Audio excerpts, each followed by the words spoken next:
In June of 1943, at age 17, I graduated from high school. 2 weeks later, I enlisted in the Marine Corps. In the early 1940s, that was not unusual. It was a very patriotic time. Many high school students across the country were doing the same thing. They were enlisting in whatever service branch they were interested in.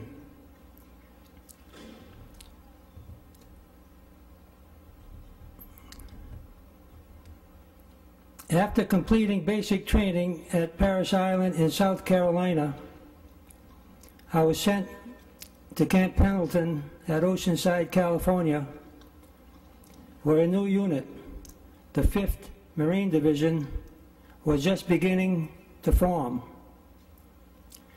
The 5th Division was a blend of approximately 1/3 seasoned veterans from previous campaigns and 2/3 raw recruits like myself.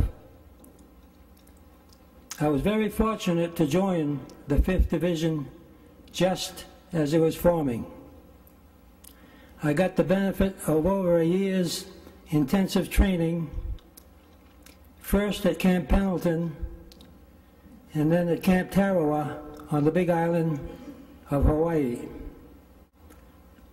After the initial terror that everyone goes through, we all started doing what we had trained to do.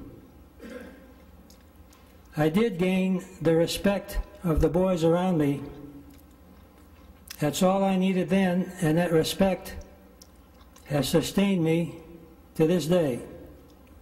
It's really all I ever needed.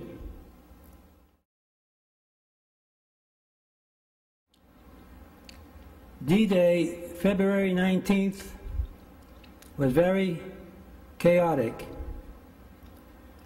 Under extremely heavy enemy fire, whole platoons were getting lost. By that I mean they were not in the position they were designated to be in. Iwo is a small island. The Japanese had coordinates for every square foot of the island.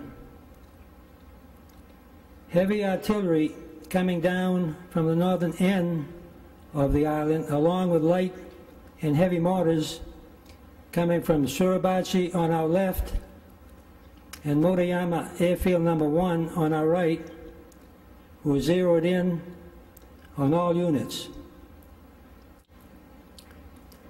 Chandler Johnson gave Lieutenant Schreier the battalion flag with orders to raise the flag if he managed to reach the top. Lieutenant Schreier had much more important things to do than carry a flag, so he handed the flag to me to carry. Lieutenant Schreier avoided the path to the top that the Japanese had obviously been using. He chose a more circuitous route.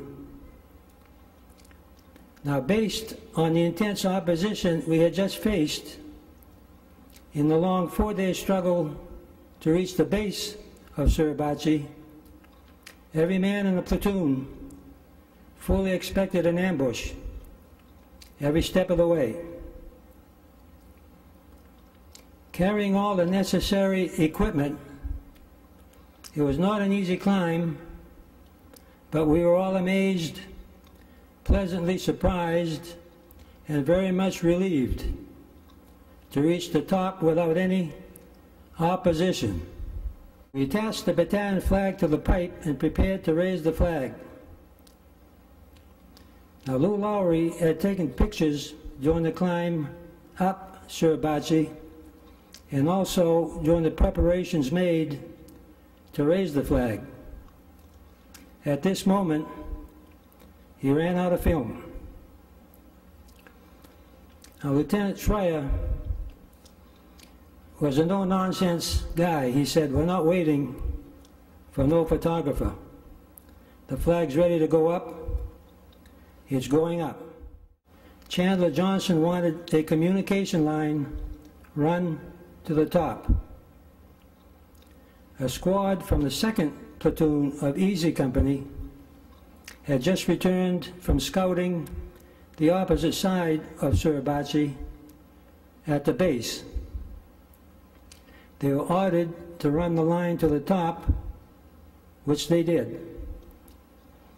Also, at about this same time, the top brass down below decided that the flag we had raised was not big enough to be seen all over the island.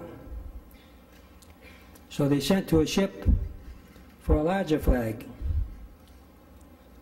A runner, again from the 2nd Platoon, brought the flag to the top. So the men from the 2nd Platoon raised the replacement flag. These were the 4 men who had run the communication line to the top, and the runner who had brought the flag to the top. They were also helped by John Bradley, our corpsman from the 3rd Platoon, who just happened to be walking past the men as they were struggling to raise the heavy pipe. He stopped to give them a hand, and by doing so, he ended up in Joe Rosenthal's famous photo. I gave my country what arguably can be considered some of the best years of anyone's life, between the ages of 17 and 21. During those years, I was away from home for all holidays, Christmas, Thanksgiving, birthdays, all holidays. But I don't feel this country owes me a thing. I'm happy I was available at a time when my country needed help, and I feel blessed I was able to help in some small way.